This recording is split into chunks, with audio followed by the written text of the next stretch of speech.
Thanks for tuning in to the World XP podcast. If you're enjoying the content, please drop us up, drop a like, and let us know your thoughts below in the comments. Also, please consider supporting our podcast via the link below. It really helps us out.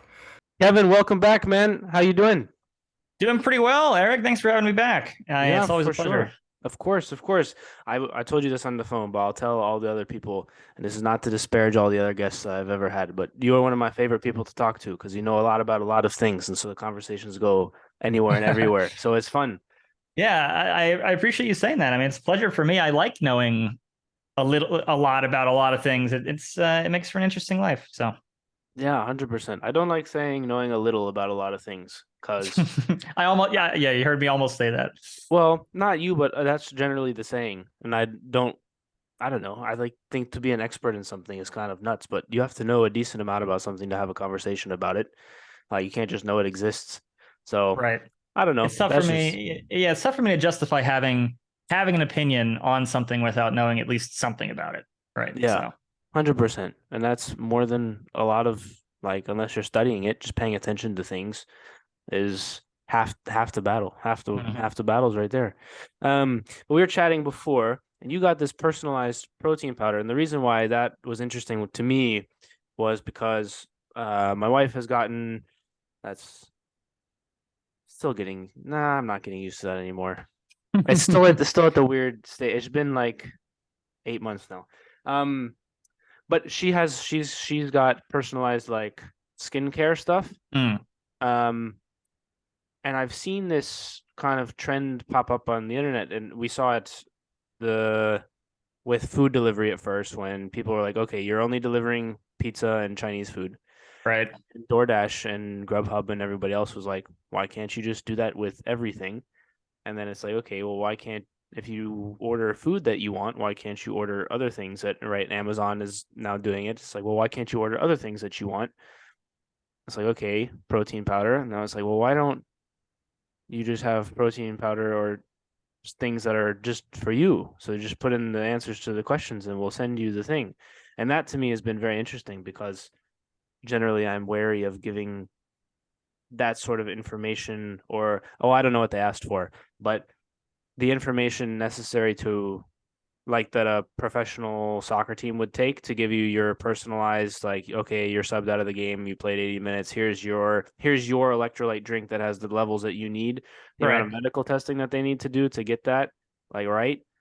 I don't know if I would want to just that starts to verge into private medical records kind of thing. So this is a new thing for me. I just essentially ordered it a couple days ago. It's called Gainful. It's one of multiple, I think, services that provide something similar like this. But essentially, they asked me a brief questionnaire. It was age, weight, goals. If you have preferences like no caffeine or plant-based or anything like that. Mother's maiden name, street you grew up on. No, nothing that was too invasive. A lot of it was on scales. So, how for the rehydration stuff, it was how intensely do you sweat during exercise? And it was mild to moderate to extreme. Obviously, I put myself as extreme because I sweat within 5 minutes of doing anything. But somewhat basic stuff, but enough the impression is anyway, enough to tailor these mixes to my needs within a broad-ish range. It's not literally my metabolism, but it's okay, he wants to build lean muscle, lose a little bit of weight. And then something I didn't realize until afterward was that you also have access to I feel like they should sponsor me at this point. Access to a registered dietitian. And so I just shot him a message because I'm somewhat allergic to or intolerant of a bunch of different foods. So it's tough for me to get protein, like nuts, whey, soy, eggs, fish. All are a problem for me. Dairy. So I sent him a message hey, how do I fix this? And we'll see what he says because I just sent it off. But that's kind of cool. I didn't realize that I also got access to somebody who might be able to help me.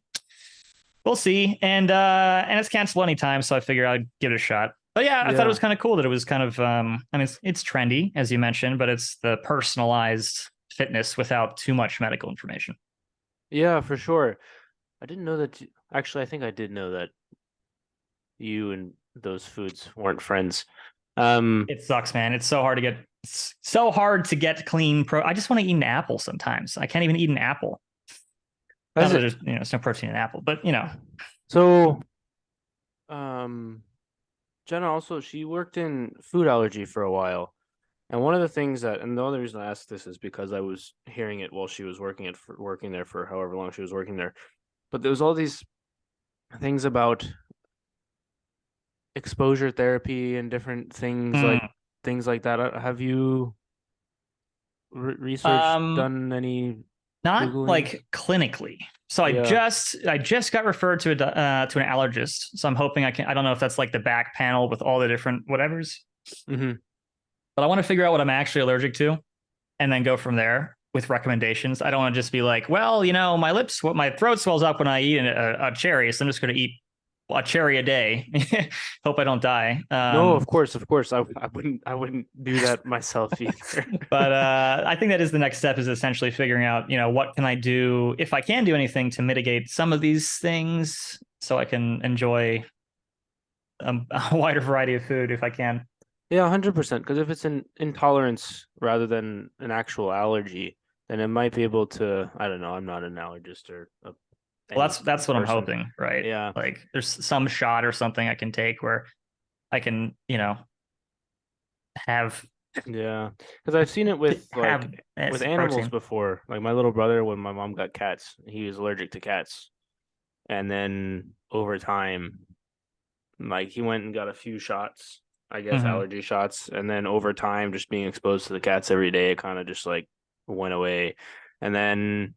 My brother-in-law also is allergic to cats, but his girlfriend has a cat, and the same thing. He didn't do any allergy things at all, but over the course of the school year, he got better, and then when he went back the next fall, he was really allergic again, and then it got better over the course of the year. So I was like, oh, that's interesting. I don't know.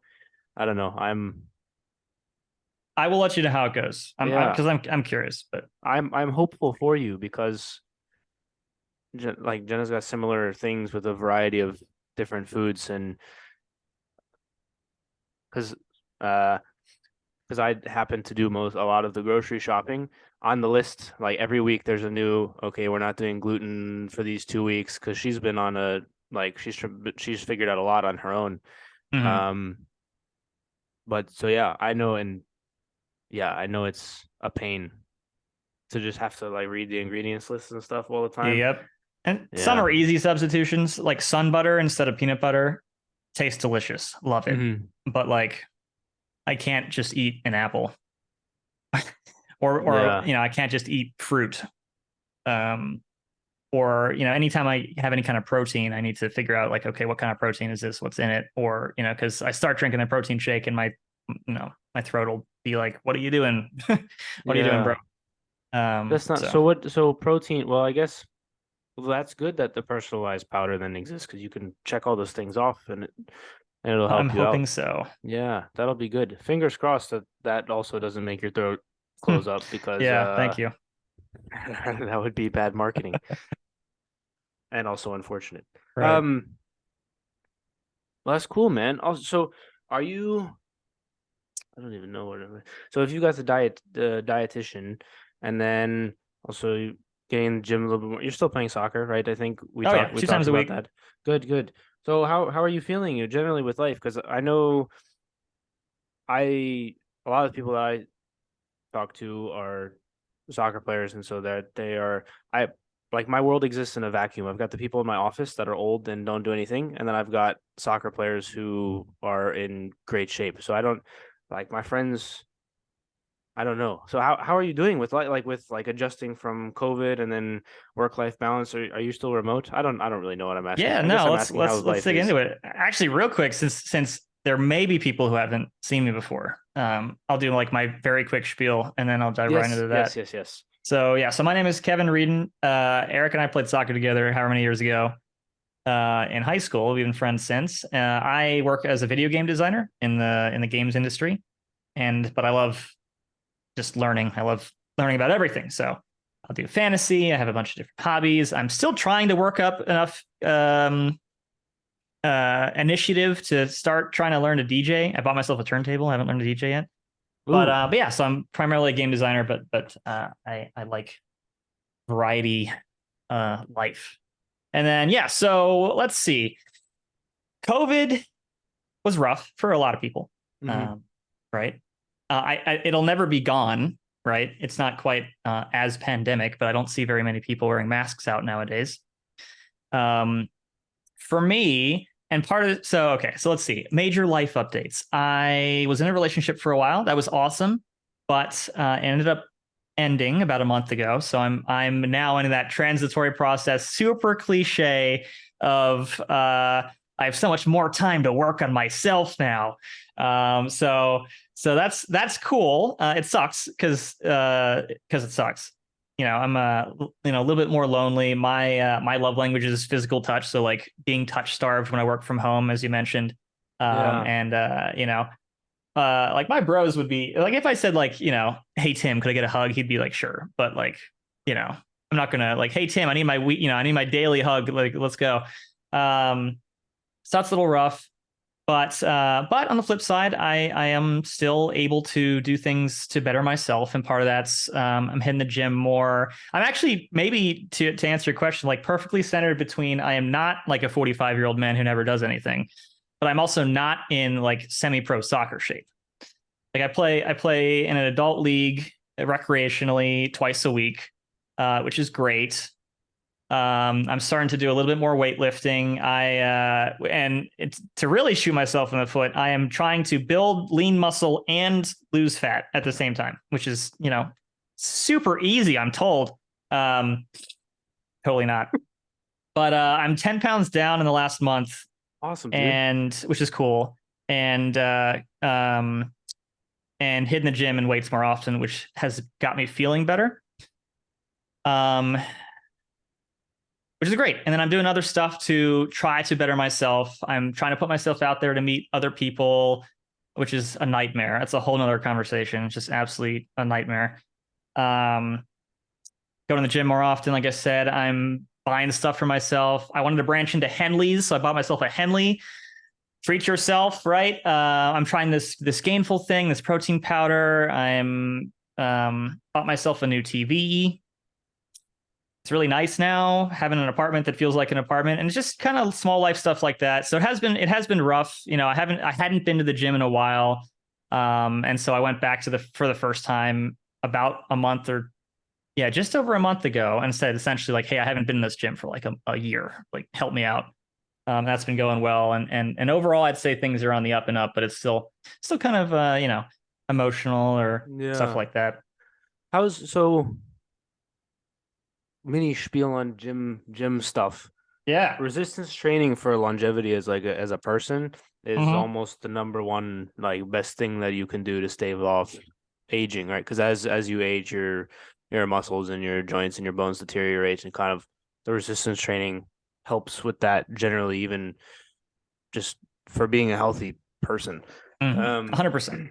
But the other side to that is that I think while you are right that to lose fat and build muscle at the same time is definitely not the easiest thing in the world. The more muscle that you put on, the more calories you burn, because it's denser, so your body is burning more more calories as you go through the workout. So there's a good side to that too. So obviously, but right. Um, Totally down for it. I think for me, it's just navigating like, okay, what do I need to do both, both like diet wise and sleep wise, and exercise. Lots of protein and calorie deficit really is what it is, because you don't have to necessarily bulk. You just need to change your right. You need to change your body composition. Just do this. It's easy. Yeah. Like, so when you change your body composition, it's right. The only way to lose weight really is you're in calorie deficit, right, for an extended period of time. If those calories are bad, like shitty calories for you, like if it's all donuts, but you've only eaten one, like that's still not good. So it needs to be filled with proteins and stuff, which as you mentioned before, is not the easiest thing in the world for you. But yeah, if it's filled with lean proteins and you're in like a slight deficit, right? Don't starve yourself. But if you're saying like you're in a couple hundred deficit a day, I'm pretty then comfy with then my caloric deficit. The big problem for me is how do I get enough protein? yeah, because And that'll that's do it. been Because the protein is what rebuilds the muscle tissue, and the calorie deficit is what kills the fat, kind of. Mhm. Because your body has to basically, it didn't get enough calories for that day, and so it's going into your I forgot what the order is. Glycogen. I don't know what the order is, but eventually at some point it starts to burn fat. Right. Like Burning the there's storage. yeah, and so that's kind of, and so if you are getting enough protein, if your macros and the protein are high enough, then your muscles will still rebuild properly, but it'll burn other areas of the body. So that's, I don't know, for somebody that has taken no classes in anything, uh, that is the Hey, sounded good to me. that's the layman's, at least that's how I understand it. So but yeah, so I mean, yeah, so hopefully the protein powder will help, but it's it's the consistency that does it, rather than just like you gotta keep doing the same thing. It gets boring, dude, trust me. Jenna's like, well, you eat the same thing every day. I'm like, well, yep. What do you want me to do? Yeah, It's like, I try to switch it up like on a monthly basis if I can, or at mhm, least I did when I went more regularly. mhm. Like okay, we've been doing the same work, same routine for a month or two. Let's do something slightly different. But Yeah. it is kind of tough, but it's all good, right? It's a process. Yeah, 100, it's a good process once you get into it. It's like it's good for you, it's good mentally, it gives you an escape from all the things that you found. And was I don't know. If you I hope you keep going with it, because I don't plan to stop. if it turns into, I don't know, there's some step where it's like you do it one thing, it was a goal, and then it's a habit, and it's a lifestyle, or whatever the thing is. There's some Hmm. graphic that went around. Once it turns into a lifestyle, because for me now, if I don't go, I'm mad at myself, and And you feel that's bad. yeah, and That like I that feel like yeah, that's the motivation for me. Like, it was pretty easy for me to cut out drinking sugar because hmm when I drink sugar, I feel bad. yeah, So I'm like, I don't like how this feels. And there was a period of time when I was working out at the gym frequently, and then I stopped because of COVID. And there's no excuse. I should have found something else to provide an outlet. But I felt bad. yeah, Like you feel bad for not working out. And so I'm hoping, and I'm very glad that that's the case because it motivates me to go do something. Yeah. yeah, 100%. It's the same way for me with eating. Like I I need to pregame my body with some poor food before I go on vacation, so people don't look at me like I'm a nut job. And to that point, like I'll order a salad, whatever. It doesn't matter. Salad is just the example. The dressing is Right. what get is the dressing is what gets you. But if I know that I'm gonna go somewhere where like clean food is not gonna be available, I have to either mentally prepare that my stomach is gonna hurt, or or like the day before, I'll be like, yeah, I'll get some fries instead of veggies as a side, just to like suck it up, because yeah, it's just, yeah, it's not fun. It's not fun for sure. Also, for one phenomenon that I found interesting is people will. I've had this happen multiple times where somebody at, whether it's work or somebody I'm just like playing pickup volleyball with, will be like, "Oh, what do you like? What do you eat?" Basically saying, "Oh, I want to get in better shape. What do you eat?" Sure. And so I'll tell them what I do. It's like I don't have a specific diet. I just get mixed veggies as a side instead of fries, or I do things like that. And then we'll go eat, and I'll do what I said. I'll be, oh my God, you're getting a salad? It's like, well, yeah, man. It's like, this is what you just asked about 3 hours ago. You asked me about it. Like Yeah, it's I'm like doing what I told you. and then you have like you have to do it. Yeah, I don't know. It's funny, man. But it's good. Like, Mhm. yeah, once it becomes a habit and you just start doing it, and then like we were talking before about being insecure about various things. Once you just do it and it becomes part of who you are, then you stop caring. It's like, I don't know.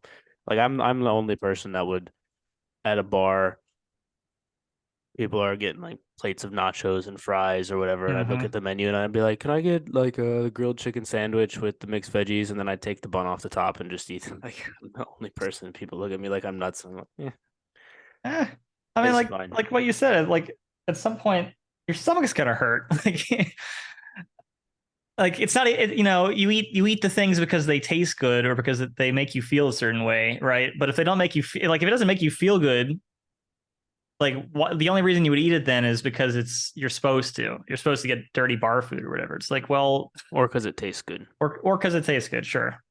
But like if something else tastes pretty decently and isn't going to make you feel like crap, then Yeah.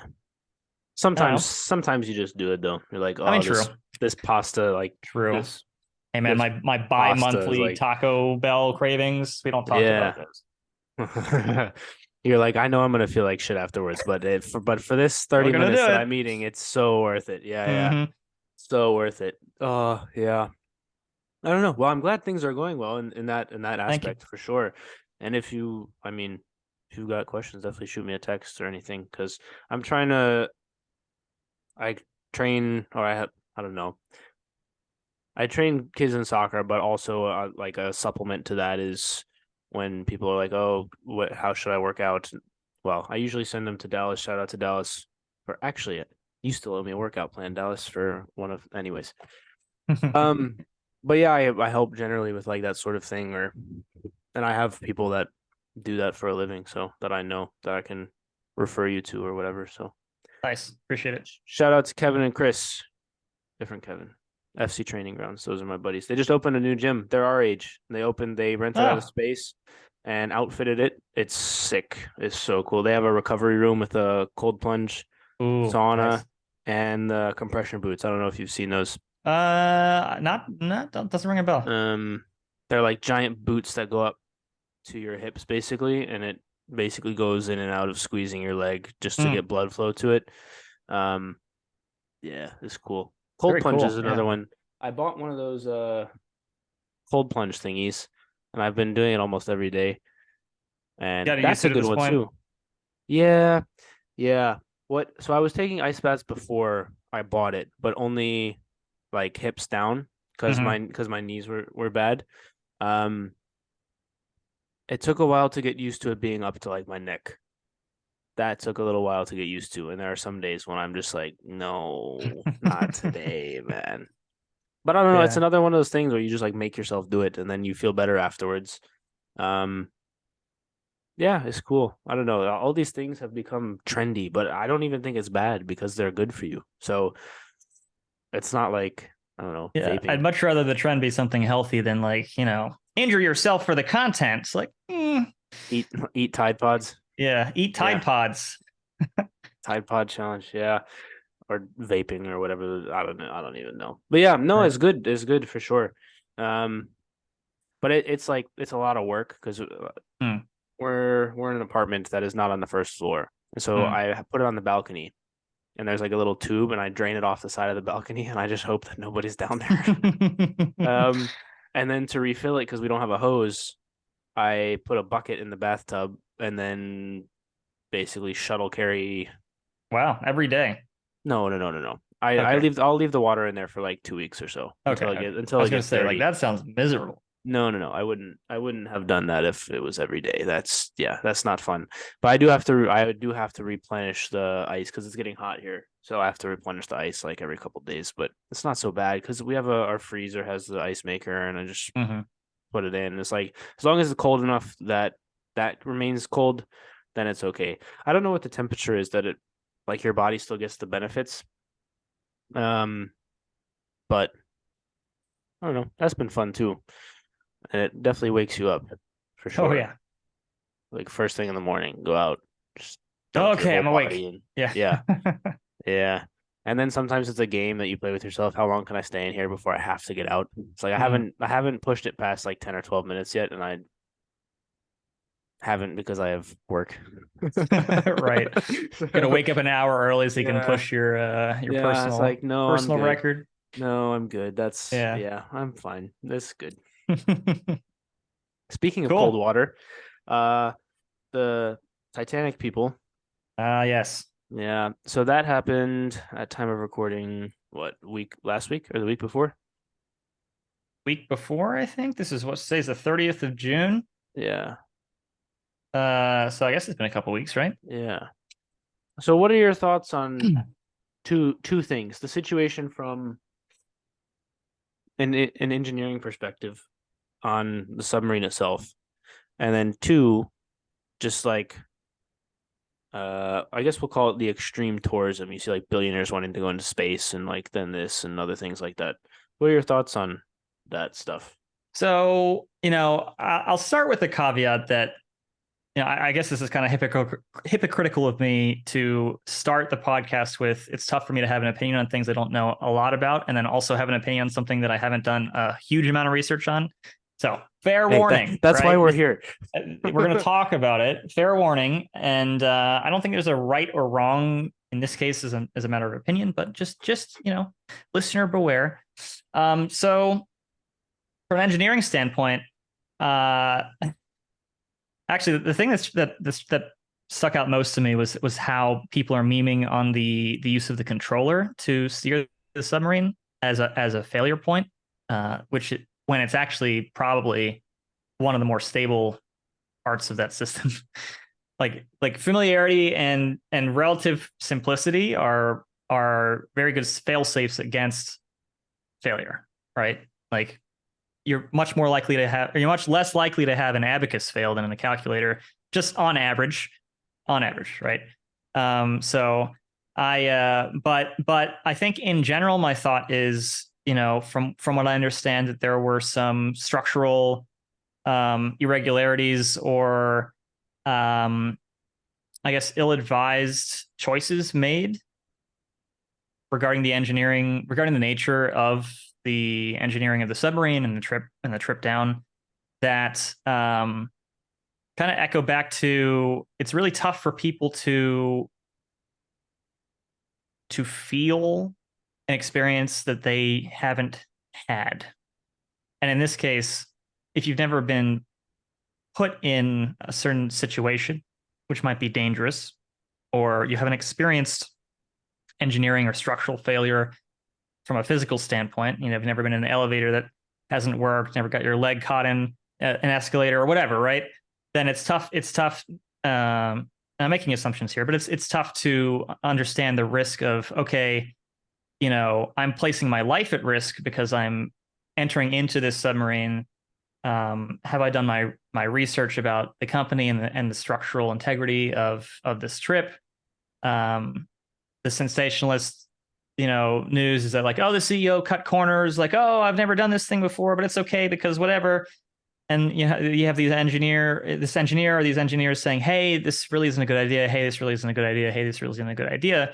And they still do it. So in that case, it's easy to point fingers and say like hubris, like, oh, it could never happen to me, or, oh, it'll be fine, or, oh, it should be whatever. We've done this before. But I do think it's a mixture of that and just it's really tough for humans to be able to see that happening to them until it happens to them, which I think was the same case with a bunch of people. Not to sidetrack the conversation, same case with a bunch of people with COVID and their family, like firm anti-vaxxers. Oh, it's just the cold, until like their mother dies, and then they're like, oh, it was a problem, or it is a problem. So that's kind of my first thought on that, to be honest.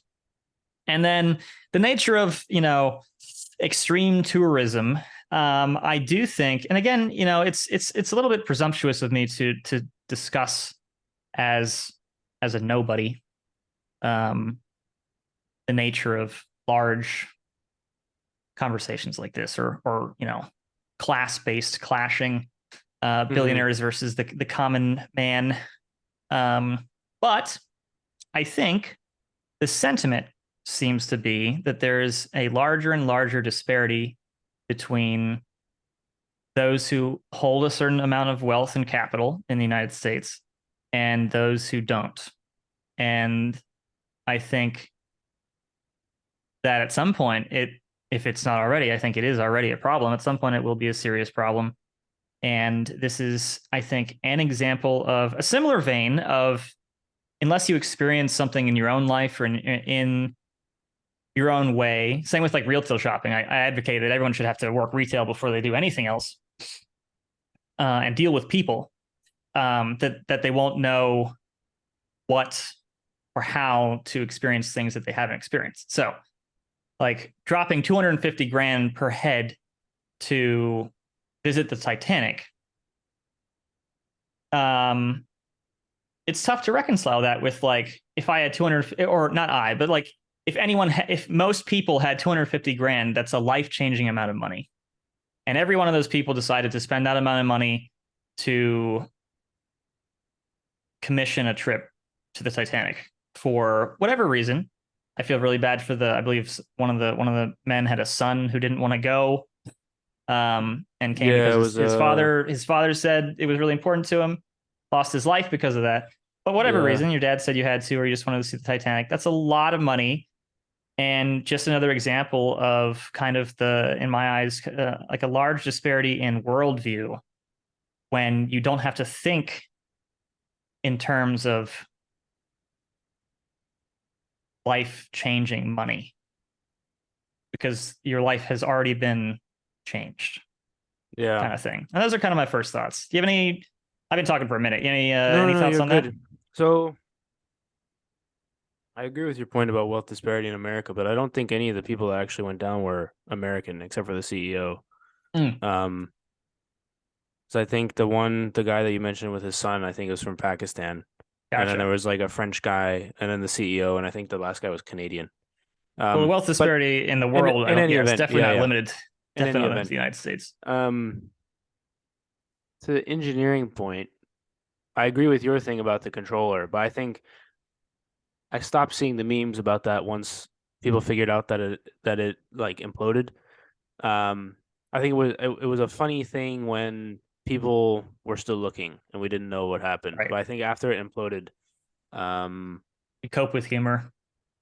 Yeah, after we figured out that it imploded, I think it was a little bit different. What was interesting for me was that it had gone down a few times already. Successfully made the trip and come back. And so for me, what that leads to is kind of, so obviously we don't know exactly what went wrong, but there's something to be said for people are saying, oh, it's the carbon fiber frame that couldn't withstand the pressure. I'm like, well, it did, like however many times it went down before. Right. And that's no joke. Also, for it to withstand that pressure and to make the trip, I think it was 2 or 3 times. I think it did. And so maybe they didn't do a good job of checking it before or maybe there's like something very minute and small, right? But for me, one thing that shows maybe, I don't really want to take silver linings out of this, but silver lining is like the fact that some guy just was like, yeah, we're going to try this other frame. This is a new thing. Nobody sent a carbon fiber thing down this far before, and there's other materials as well. But I think for sea exploration as a whole, I think that's a big step in terms of the technology. One thing that I heard, what's his name? He's a math guy. He was on Rogan. Eric Weinstein, I think his name is. He was saying that most of the big scientific discoveries come when there is or most of like the technological advances come when there's a breakthrough in physics or some sort of material, like a new material thing that's as strong that pushes basically pushes it leaps and bounds, right? So when in aviation, for example, the propeller engine to the jet engine is like a huge leap and bound, and we're still using jet engines. They're better than before, but the jump hasn't been as big, right? We've had phones, and then they went to, right, then having Wi-Fi was the big, cellular technology was the big jump from the phone. It wasn't the phone itself, it was the cellular. So for me, this is another one of those big jumps that I think eventually people start to look into this maybe more. But the crappy part is it's hard to test 12,000 feet of pressure on something because there's only, you can simulate, but until you send somebody down there, like, so I don't know, it'll set it back for a little while, but potentially promise for that aspect. And then the other thing, as far as, I don't want to turn this into a COVID conversation, but you are right in that aspect. And then there's the flip side to that where like there's been various studies that come out where the efficacy of the vaccine goes down after a certain amount of time. And Sure. so people, so the example you used, accurate, but I also want to say there was fishy stuff with that, and people, I think, maybe were right to question. Um, so I understand the example that you made, and it made sense within the thing, but I don't agree with the context Okay. necessarily. Yeah, totally fair. I think it's everyone's right to question everything. I think it's how we question it and how we deal with the information that we're given that ends up mattering. Yeah, yeah. So I agree with you, especially when it's something that the impression is this is new. We haven't tested it. We're it's something that's affecting my body, Mhm. right? So totally with you on that page. I guess maybe that was a poor example. I was speaking mainly to the nature of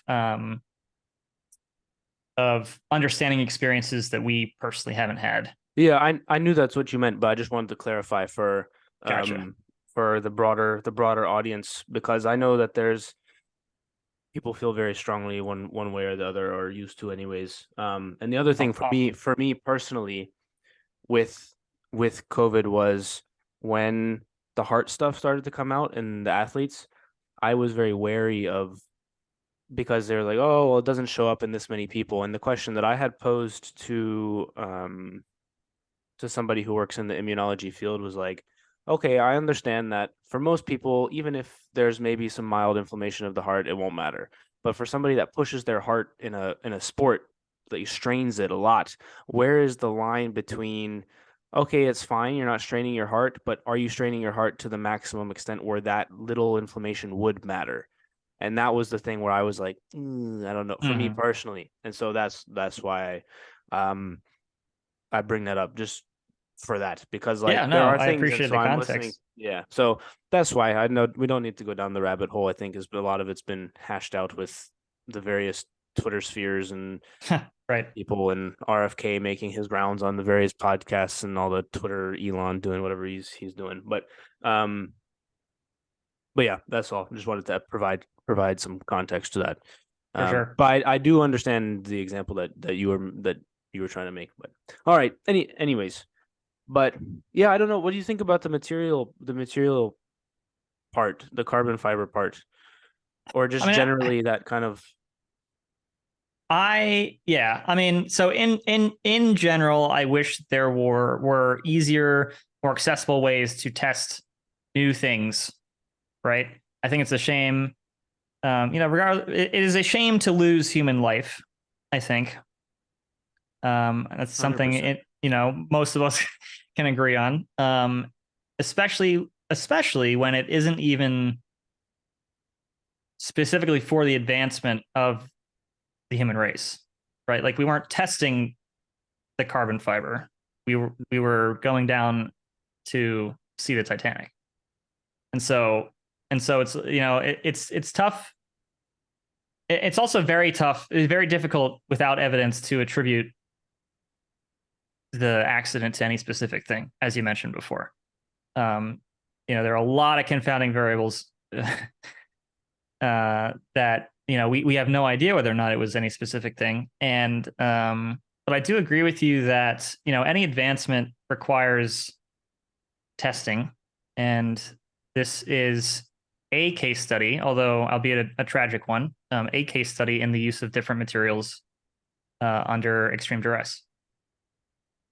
Yeah, I agree. I do want to also be like, yeah, like you said, losing the human life is not, nobody wants that. And also the variables of what could like like a whale could have bumped it on the way down, or like something crazy unforeseen could have Hmm. happened, and or something completely out of the realm of like it Yeah, the couldn't have ocean is not a yeah, controlled environment.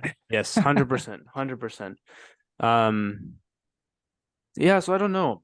And speaking back to the controller, there's military systems that use like Xbox controllers and things of that nature. So I think that's actually a rather smart way of, rather smart and cheap, like cheap, not cheap doesn't mean bad, but I guess affordable way to control things on the submarine. Cost effective. Yeah, exactly.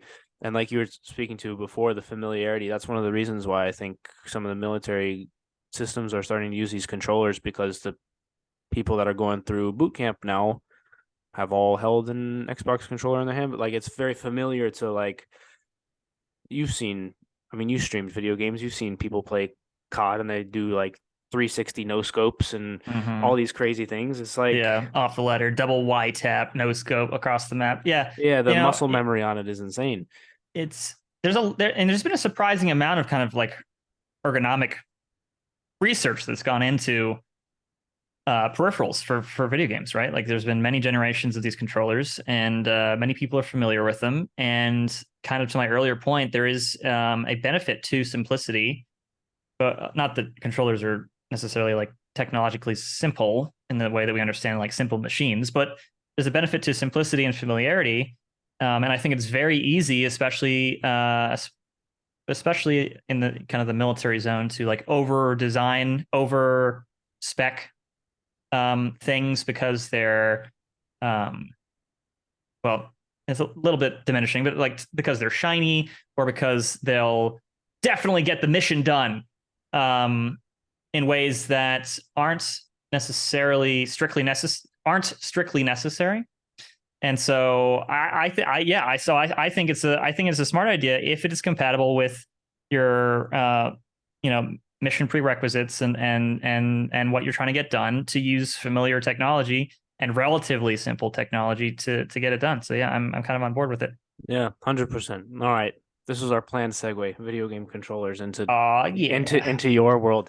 So last time we had talked, you were still working with Paladins, and I think one of the questions that I had posed to you last time we talked was FIFA was coming out with a cross-platform. Basically, you could play, if you're on Xbox, you can play PlayStation and other systems, etc. But this time, when we talked on Wednesday, you mentioned that the company that you were working for is much smaller. So I was curious as to your experience transitioning in the same field from a larger company to a smaller one, given the amount of testing resources, dollars that can go into a video game. As we see from EA, they pour billions and billions of dollars into these games, to go from, not that the company that you worked for was on the same scale, it wasn't, right, on the same scale as EA, to one that's a startup and you only have a handful of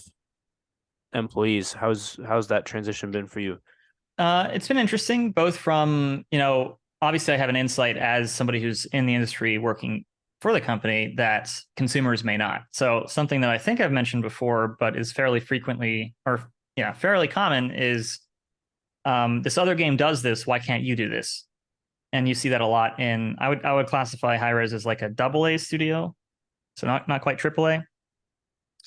And so, they had money, but not EA or Blizzard or whatever money. And the big companies can pour, I mean, obviously they don't want to pour infinite amounts of money into a project, but they can pour as much money as they want into the project, and that can get stuff done. Just look at Fortnite, for example. They put on massive patches frequently because they have the people, they have the money to do that, and other companies don't. And that's something that people don't realize sometimes. So that's one thing. The biggest thing for me, so the biggest transitions from my previous project to what I'm working on now is in maturity of the project and production. And so the project that I'm working on now is in pre-production, so super early on in its life cycle, as opposed to Paladins, which was a little bit more mature. And with that comes some different focuses. So I now write a bunch of fundamental game documentation. Like I wrote documentation for controller reference. So, here are some basic keybinds, here are some alternate keybinds, here are best practices when, like, okay, we use this type of ability on this stuff. Your right trigger fires your gun is, industry standard kind of thing. So I write a bunch of that. And it's also a lot of figuring things out, which can be a lot of fun and can also be pretty stressful. So, how do we bring a system from inception to finish, right? How do we work around the fact that we have a small team that's asynchronous? We have people in different time zones. Do we hold weekly meetings, and does that bog everyone down with their meetings, or do we hold asynchronous things and rely on people to like take the initiative to provide feedback? And since it's still kind of new and it's still a bit of a startup, we haven't solidified those processes yet, which is interesting and different, and something that I think will benefit us when we do kind of work through that. And then the other nature of it was, yeah, kind of along the same lines. We have different focuses if the game hasn't kind of reached fruition yet, and those are, okay, rather than what's the next champion or what's the next system, it becomes, how do we build this game? What systems do we want? How do we build those systems? And maybe working on a variety of different things at the same time versus kind of a streamlined pipeline. And those have been the biggest changes for me, but it's been good. How have you liked working on this part of the cycle, the life cycle of the game versus the other one? It's interesting. I think I like the freedom to explore different avenues that comes with a game that's still being developed from its infancy. If anyone has a good idea, we can pursue that. If anyone has a shift in pipeline that we feel really brings value to the pipeline, we can approach it that way. The thing that I don't like about it is kind of the flip side of that same token, how nebulous things can be. So I might have in my head, hey, this is how a review meeting should go for a specific champion or a specific system, and then we don't do it that way. And I don't think I can necessarily raise my hand and say like, hey, everyone else in this meeting, we should do it the way that I want to do, without kind of going through, my manager and production and everything. So the not loosey goosey, I feel like that's a little bit disrespectful, but like the unexplored nature of how we handle stuff, I think is a little bit frustrating. Interesting. So you mentioned the game documentation, and that's something actually, as soon as you mentioned it, I was like, oh yeah, that exists, because when you used to buy games that were CDs in the cases, whether it's the little ones for GameCube or the normal size ones for PlayStation, Xbox, they would have the pamphlet and the directions and how the controls worked and all that stuff. I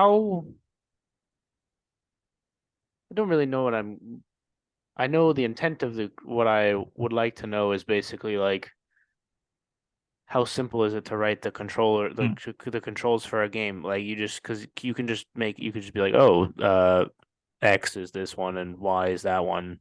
Right. And you've got industry standard, like you mentioned, like right trigger is shoot the gun.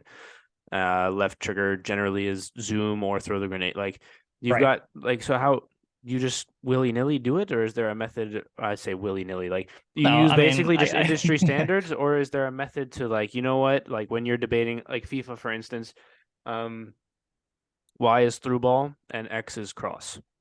They could have switched that, and nobody, like at the beginning, and people would have, like, it wouldn't have mattered. Now that it is that way, they're not going to change it, obviously.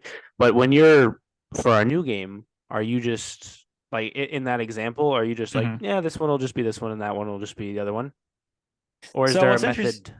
There is somewhat of a method. What's interesting is we want to be able to stand on the shoulders of giants or follow what people are familiar with, the industry standard, while also being able to explore what we feel may be better without necessarily reinventing the wheel. So we're not going to like randomly slap controls on different parts of the controller just because we feel like it.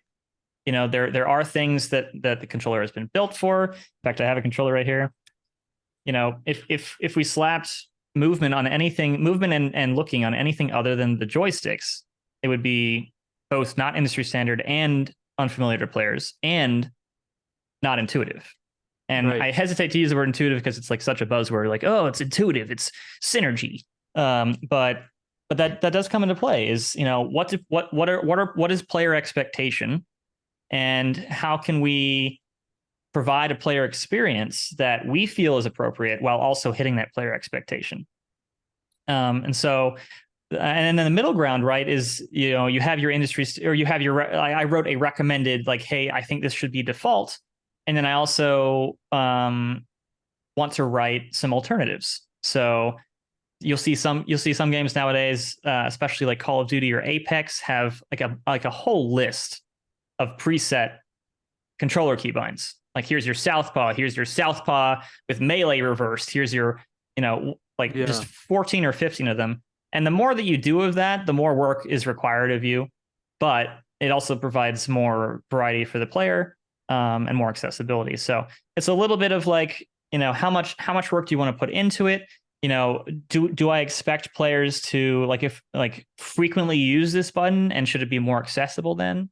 Right? Do most players expect an ability to be on right trigger or right bumper, or B is colloquially like escape or get out or whatever, or crouch, right? And so players might expect that. Do we feel that it's a strong enough pull to put reload on B instead, and why? And so that's kind of the conversation we have, or within stuff like that. That's interesting. It feels like something that a consumer would not have an appreciation for what goes into that, because every game is kind of the same generally when you have industry standards.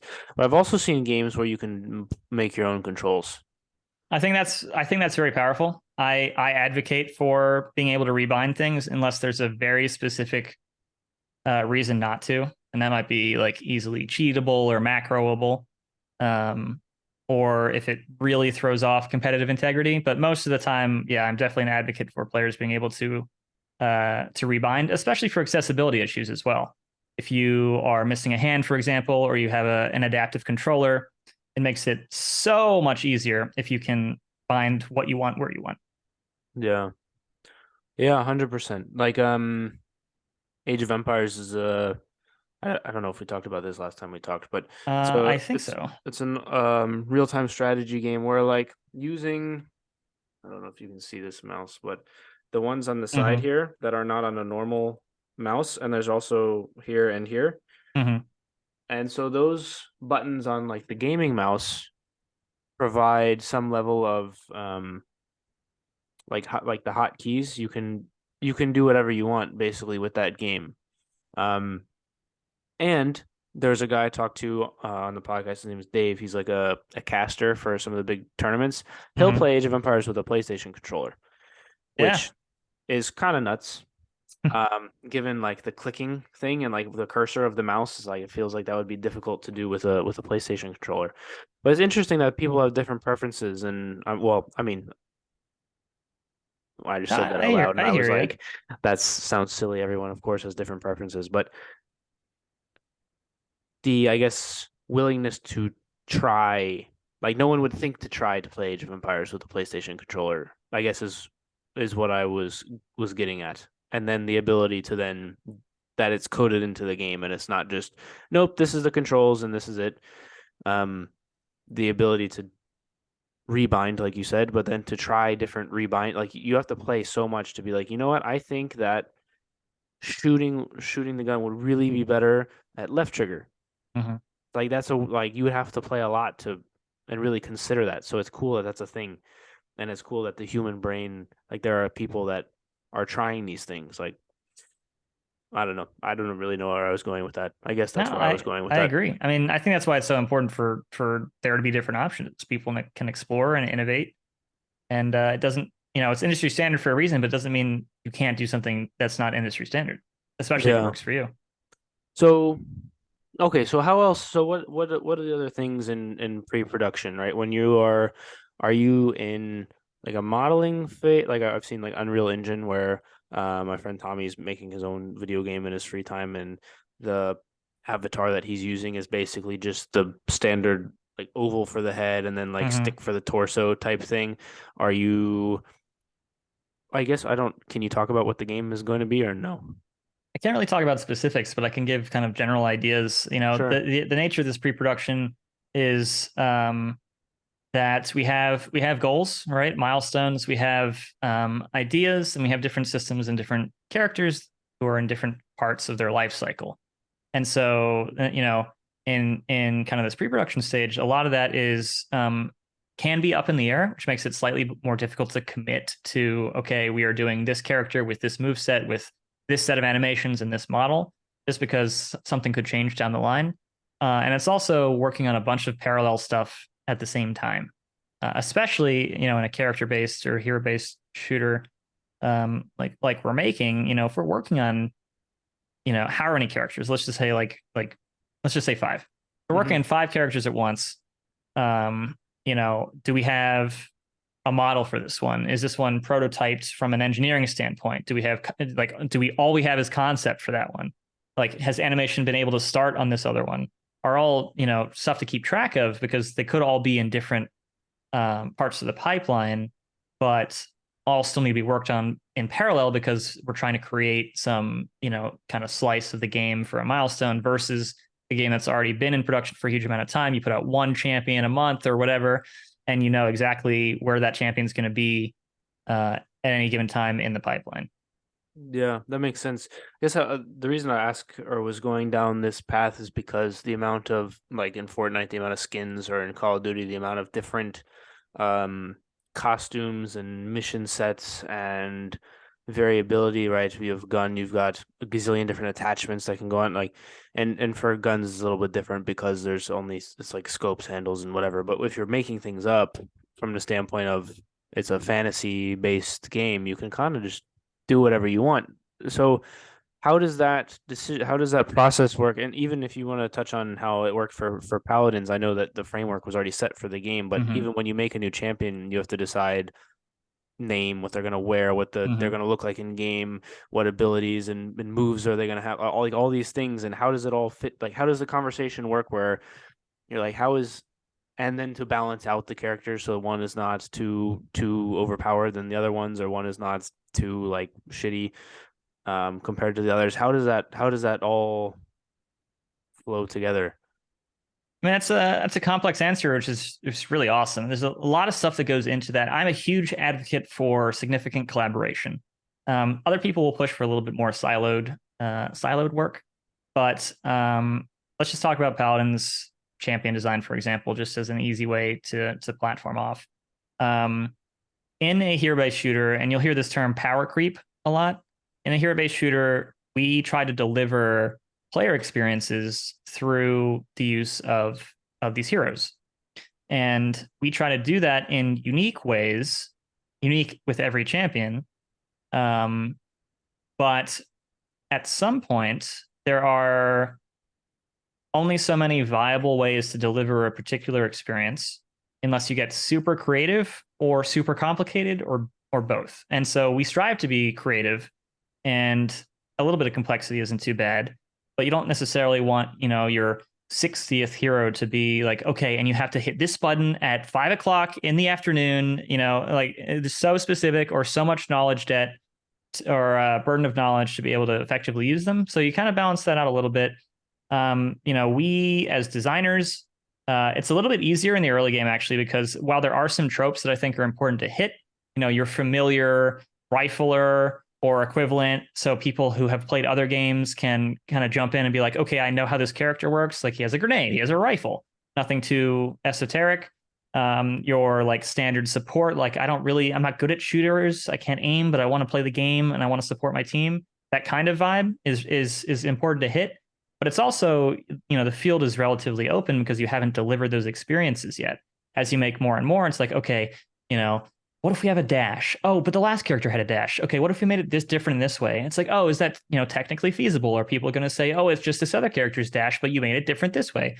And kind of balance that out with the design team identifying, are there niches we haven't hit? Are there player experiences we haven't hit? Are there weapons or vibes or whatever that we haven't hit? And part of that conversation is from a mechanical standpoint, like, hey, I want a railgun. We don't have a railgun, specifically railgun. Part of it might be a marketing standpoint. Hey, we don't have a character who represents an experience for players, a personal experience for players, or personal identity for players, and we want to be able to hit that. How can we support that? Which is also super powerful. I think representation, seeing representation on screen is extremely important. or it might be, from some other aspect. And then we'll go into, okay, how can we make this player experience happen? What do we want to hit? How can we hit that? And then the way that I view it is that from a mechanical or gameplay standpoint, design are typically the vision holders. But from other aspects, I fully trust my teams to do what they're good at. So I might advise on what I think this character might look like or might sound like or whatever. But I will not make a decision for the art team. However, if the art team says, hey, this animation isn't working, I need to shorten it, or can we shorten it? I will have to go back and say, okay, how does that affect the timing on the ability the animation is attached to? And does that still work from a gameplay perspective? And so there I will have decision-making power, or at least more of a say. And then kind of back and forth or in parallel work with those teams towards the shared vision for the player experience of the hero or the champion that we're making. And that's kind of the long answer to, how do you decide over time what to do there? Yeah, it's just remarkable the amount of variables that go into that. Like as you're talking, there's so many variables that go into it. Yes. And for so many games to get it right. And Depends on also your when, definition of right. well, Yeah. mostly right. Like from the standpoint of, I cannot think of get it right enough to the standpoint of if a character is released and there is an issue that patching one or two things will make it playable enough. Because the amount of things that could go wrong will far outweigh, I think, for like to take Age of Empires again, when they release a new civilization, they have to make sure that the units are all balanced out, and if somebody has if one unit has too many hit points, or their armor is too resistant to arrows, or maybe their farming bonus is too much, or they start with like whatever the case may be, is Mm-hmm. they've built it in such a way where the tweak needed, if something is nerfed or overpowered, the tweak needed is minimal. Yes. And so they've built the framework already to the standpoint of where if something isn't good, it's like, okay, we'll tweak this one thing and then it'll sort itself out. The amount of games that have been in that situation, I guess, is to me crazy. Like FIFA is one where, like the FIFA this year, scoring bicycles off corners is a thing that happens way too often. Mm. But there's something like that every year, right? Where there will always be something that is perceived as abnormal, right, and players will see that or latch onto it or bring it up, and that is right. often what is then addressed in subsequent patches. But there will always be a next thing. Yes, Yeah. for sure. Because sometimes it breaks something else or whatever the situation is. But yeah, that to me why like these conversations that you are having in pre-production to get it to the point where you're able to release, right, that to me is the crazy part, because I feel like, knowing how humans work, that somebody would forget something and the game would just be. But to your point, or to a point that you made, I think last time we talked, the amount of testing that goes into these things is also crazy. So touch on that a little. I don't know how much we talked about it last time, but you could touch on it anyways, just for people that maybe didn't listen, or so I guess we'll go testing and then we'll go like whole video game life cycle to release and like kind of how it works. Sure. So I actually started in the industry as quality assurance, as QA. And so I think testing is extremely important, with the understanding that when we release content to the public and there's any kind of decent player size, like player base, that there will, within a day, within an hour, be more man hours dedicated to play, like spent playing the game, than could have tested during the game's life cycle. So, that's your day zero bugs. Like, oh, I can't believe QA didn't catch that. It's like, well, I mean, I hear you, but you didn't hear about the 10 other things or the 50 or the 100 or the whatever, how many other things that QA did catch or the developers did catch and fix.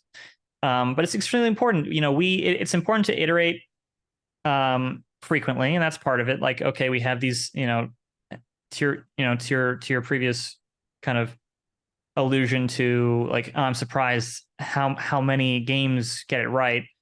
One, we don't hear about the games that failed too much. Well, that's true. And two, there's been a lot of iteration there. Like, you might have a champion that starts out with a rifle, and then your internal play testers, your game designers will be like, oh yeah, I was firing this rifle and I was doing like 500 damage per shot and my HP is only 1,000, so I just died in 2 hits and it felt like crap. Then the next play test, the damage might be lowered.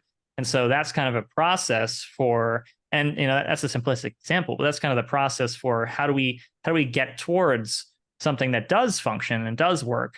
And a lot of that is testing. A lot of that's hands-on time spent playing the game or experience, right? A game designer, or realistically, anyone with game experience can. I think a game designer just has more tools in their toolkit to describe this phenomenon. But if you put somebody down in front of a hero in a game and say, just play, a lot of times they might be able to say, hey, I'm feeling this way when I do this thing, and I suspect it's because of XYZ. And that's actually, we can have a whole other conversation about feedback giving as well. It is so much more useful to give me feedback about what you feel and why you feel that way than to try to provide solutions. So like, this gun feels like crap to shoot. I think you should make it fire twice as fast. Like, what's useful in that is the gun doesn't feel good, not I'm going to make it fire twice as fast, because I'm going to look at what I can do, what the problem is, and find potentially different solutions. But a lot of that's, again, that iteration, that testing process. Sit a game designer, sit anyone down in front of the whatever and say, like, hey, these are my initial impressions. These are what I think might be problem areas or areas for improvement. This is what I like about it, because that's important too. Can we home in on, this is what I like about this? What's fun, which is different for everyone, but and then push that. And that's kind of how I view that. Gotcha. That makes sense. One interesting point, using the 500 damage and 1,000 HP example, is there's so many ways to solve that problem, right? You could make the gun do less damage. You could give the character more HP. You could up the armor, or you could make the accuracy of the gun, like all of these things. Or you could make the character's ability to dodge higher, or there's so many things that you could do to fill that. And I guess it wasn't, maybe clarify the surprise that people get it right. I think is remarkable that they do get it right. I guess is more of what the intent of what I was saying, because there's so many things that could go wrong. Like, you picked the wrong answer to that example and it breaks something else. I suspect so. Part of that's ironed out in further tests. So if you increase the dodge and then suddenly that character can't be hit by anybody, then maybe you roll it back and do something else. Right. Part of it is that I think that there are multiple things that could be right for something like that. So increasing the armor, increasing the health are both effective HP, but then you increase the armor, and then does suddenly the item that increases armor pen become more valuable? And is that an expected or desired outcome? And so a lot of it's just keeping track of relationships and finding one that works not well enough, but it works within expected parameters. Within the parameters of the game. No, that makes total sense. And I think well enough. That's one thing also that generally pet peeve of mine coming out of high school, where we went to school, was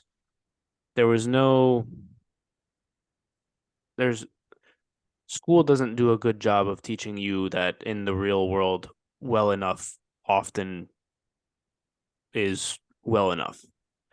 And that at a certain point, how much time do you spend going from the 95% solution to the 96% solution? Is that worth your time? Most often, no, not. Right. So, mini pet peeve. Anyways, what was the thing we were going to talk about? Oh yeah, life cycle of the game. So somebody has an idea, I guess. Is that how it starts? I would guess. And then what? Like for new games, because there's been a lot of games that are remakes of like Call of Duty and FIFA and Mhm. all these other ones are in cycles where every year they release a new title, and they don't, the creative sort of process is not really there necessarily. So for like a new start game like the one that you're working, how does it, I mean, it starts with an idea, then what? Right.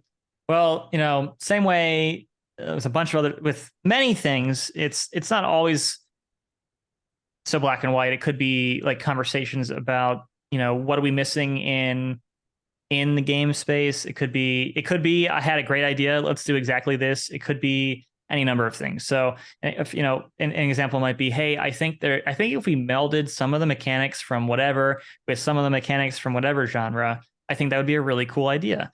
And so that might be your idea. And then, there's a lot of exploring that space, testing the waters. Do you think we could get funding for that? Do you think that's feasible? Are there other examples that have tried something similar and failed or succeeded? And why do we think?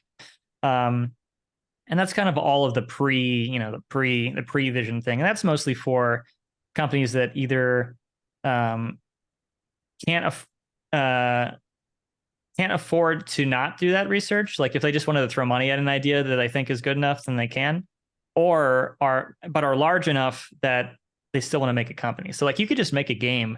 You would have fewer resources. It would be more difficult, but you could make any game you want on any premise you want, with enough time and effort, right? And there's no guarantee that it'll succeed or not, but you can do that. But for that middle ground, yeah, I have this idea. Here's why I think it would work. Here's a pitch.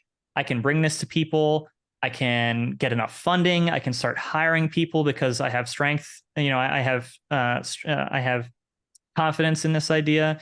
And then it is very, very, very, very uncommon to have the final game look exactly like the initial concept or the initial idea.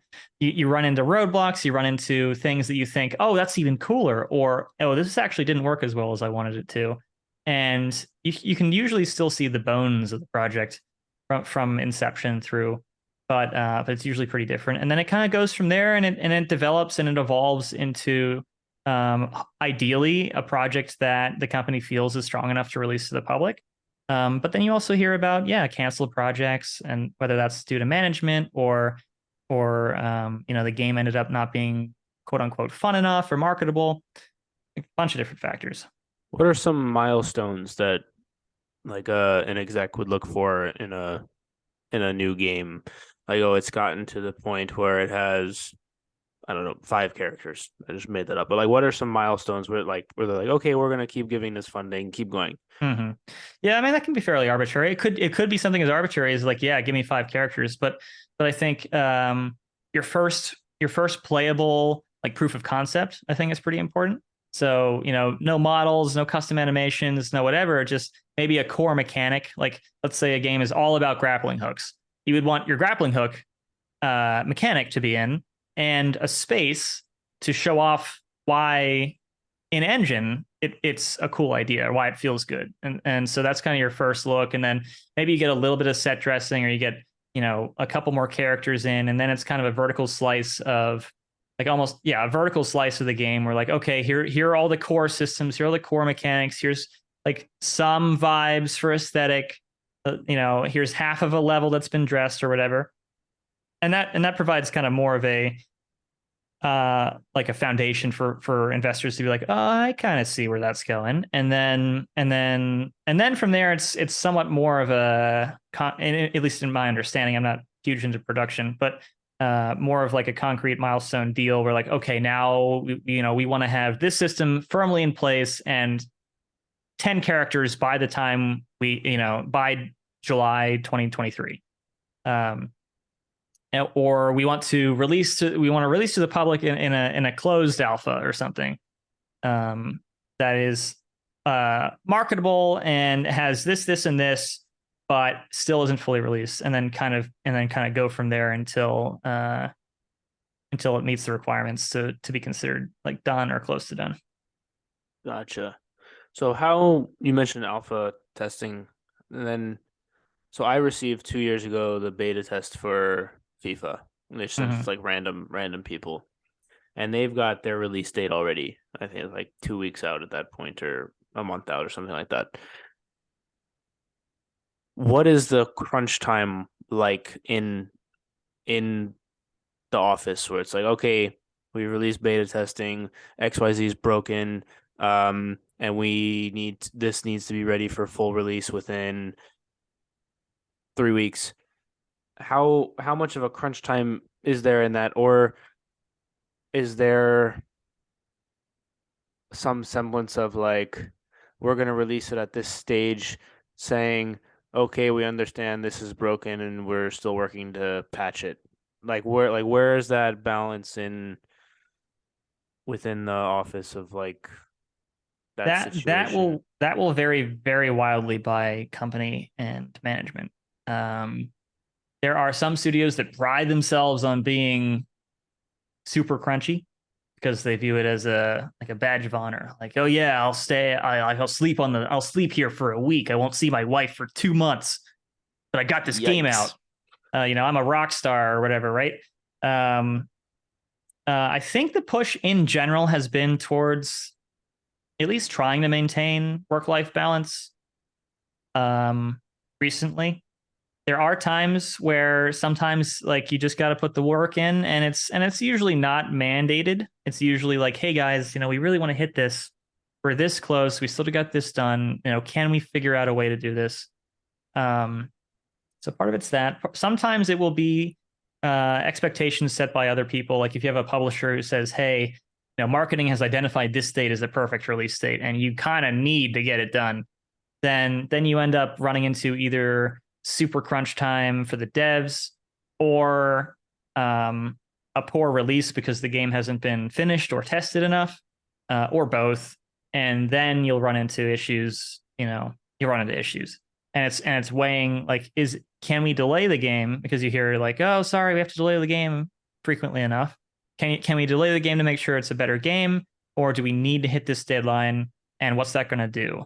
Because while it is possible to do like, yeah, let's patch out, let's do a big content patch in 2 months and release it understanding that it's not quite where we wanted it to be, that will take a lot of the momentum out of the release, and it can be tough to crawl back from that initial negative reaction that players have, like, oh, this game is broken.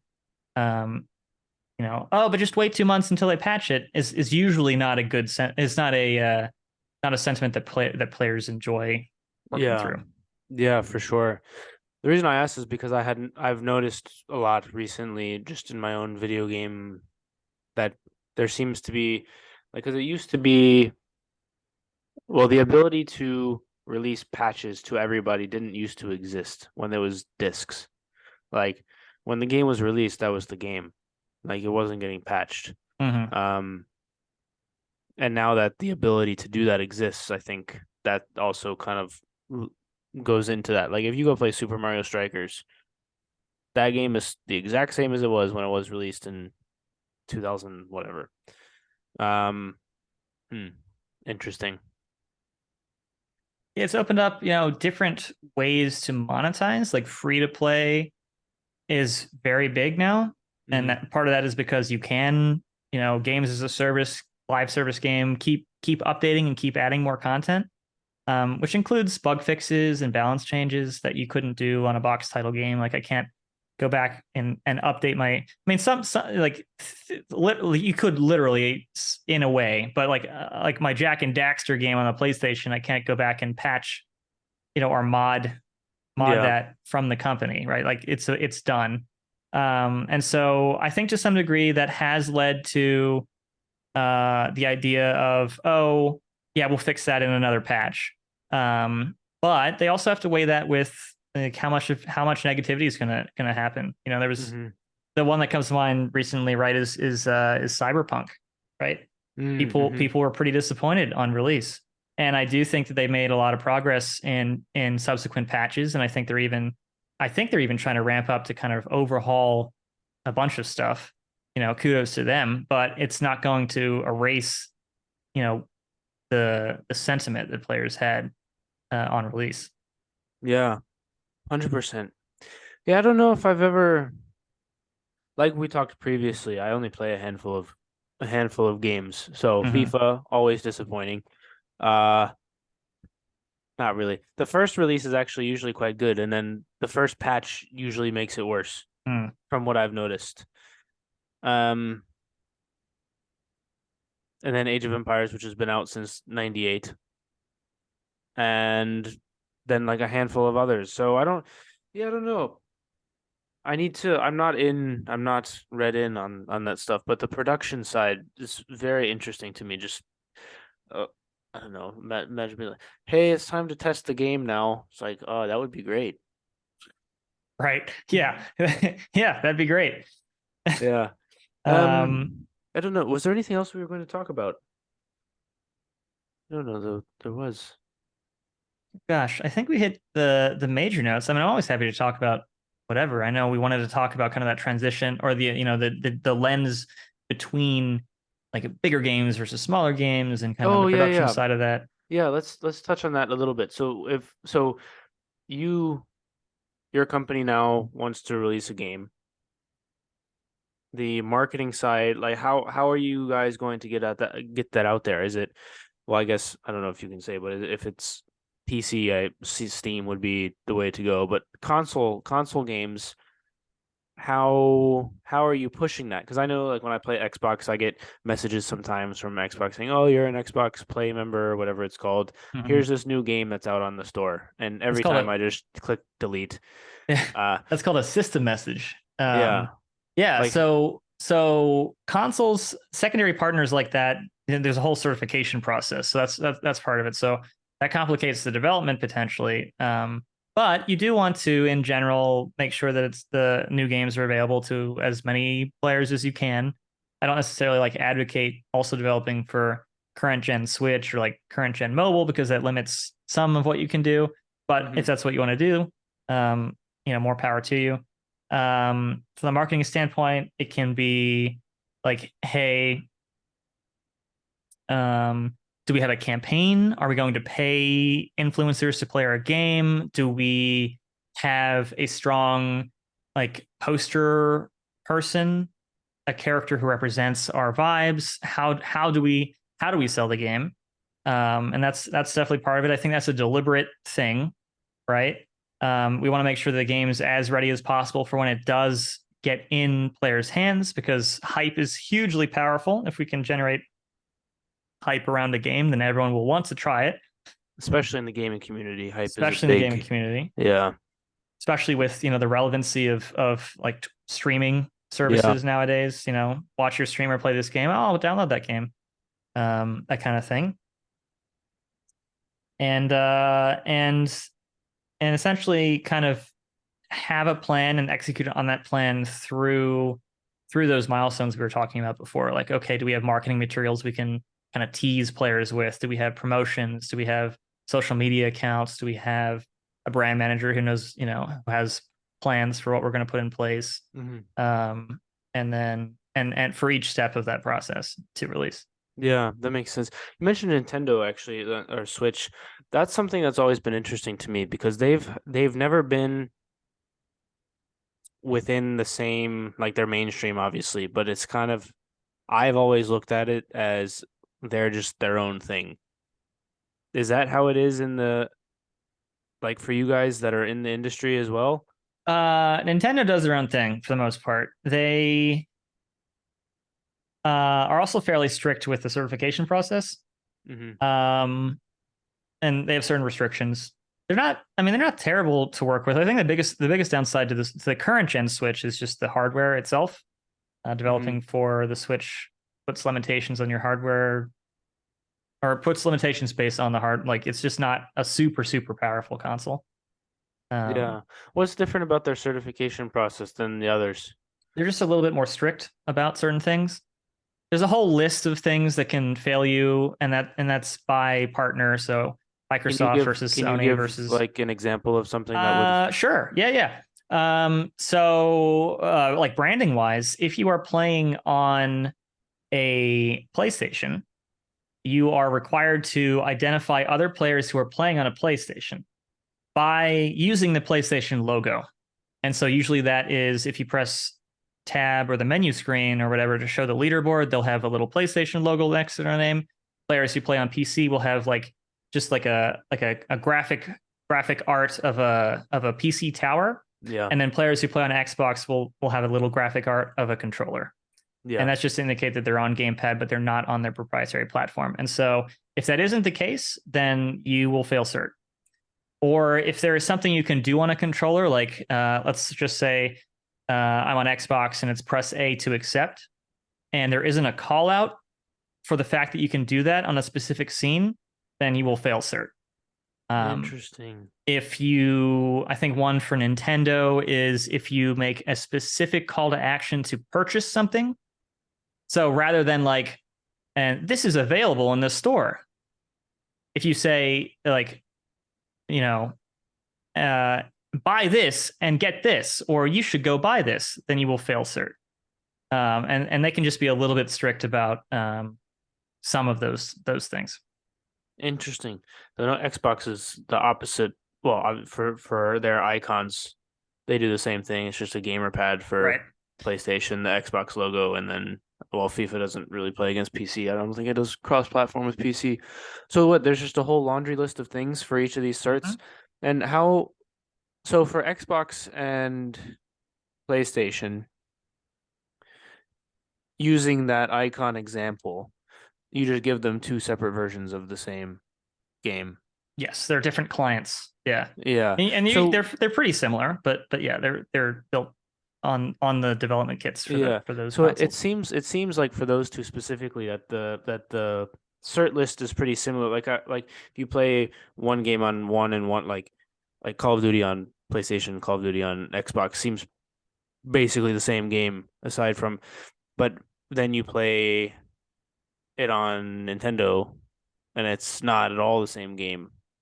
Like I remember playing like the graphics are different for FIFA on for like if you had it on, the thing that I didn't understand actually was GameCube Madden was like Madden 08. I remember playing Madden 08 on GameCube and I remember playing it on PlayStation and it was the same. And then when the Wii came out, the Madden that was on the Wii was very different than the same version of the Madden that was on the PlayStation. And I don't why is that a thing? Because on GameCube it was the same game. And then if you put the GameCube game into the Wii, like it's the same, obviously. But when they made the switch from GameCube to Wii, all of a sudden the EA sports games were it wasn't the same game anymore. I mean, sometimes it's hardware. Sometimes it's something that you don't even, or I don't even know about. Like maybe there was an executive who said this will sell better on the Wii, or this is better for the Wii, or whatever. Sometimes it's just requirements are different, or just kind of nature of things.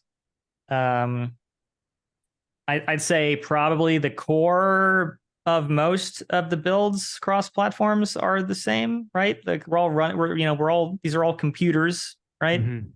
But I guess specifically for the cert stuff, it's more like what specifically is required for a specific platform or specific publisher to meet their cert requirements, and how do we incorporate that into the build for their development kit, their console.